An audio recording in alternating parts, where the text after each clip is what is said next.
Siz əgər xalq düşmənini mühakimə eləyirsinizsə, dövlət çevrilişi aparacaq adamı mühakimə edirsinizsə, əksini eləməli deyilsiniz. Niyə Əli Kərimlinin məhkəmələri canlı getmir?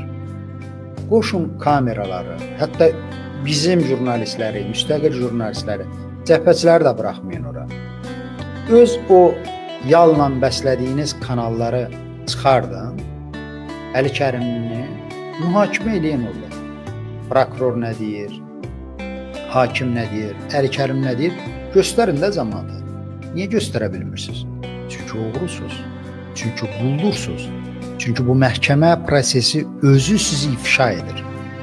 Oğru kimi xəlvətdə görmək istəyirsiniz, gizlində görmək istəyirsiniz bu işləri. Amma alınmayacaq. Alınmayacaq bu. Və əmin olun, indidən də sizə arxain eləyirik. Biz sizinlə simmetrik qaydada bu mövzuda davranmayacaq.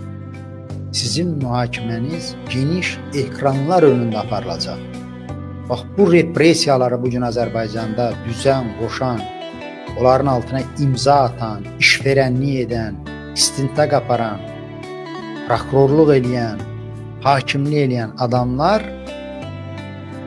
demokratik Azərbaycanda, azad Azərbaycanda şəffaf şəraitdə mühakimə olunacaqlar.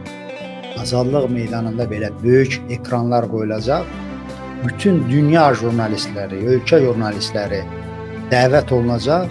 Bu kameraların qarşısında insanlar sizin özünüzə tüpürə-tüpürə sizi mühakimə eləyəcək.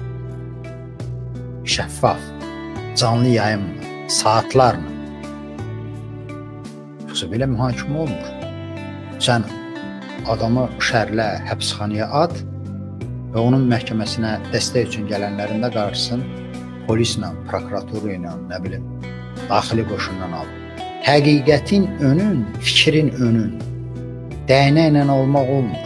Siz ora gedən insanların, məhkəmənin qarşısına gedən insanların fiziki olaraq qarşısını kəsə bilərsiniz. Amma o insanların ideyası qarşısında siz acizsiniz, tərk-silahsınız. Həqiqətin, düzgün fikrin qarşısında sizin nə polisiniz, nə polisinizin itləri, nə trollar, nə dəmir yumruğunuz davam gətirə bilmir.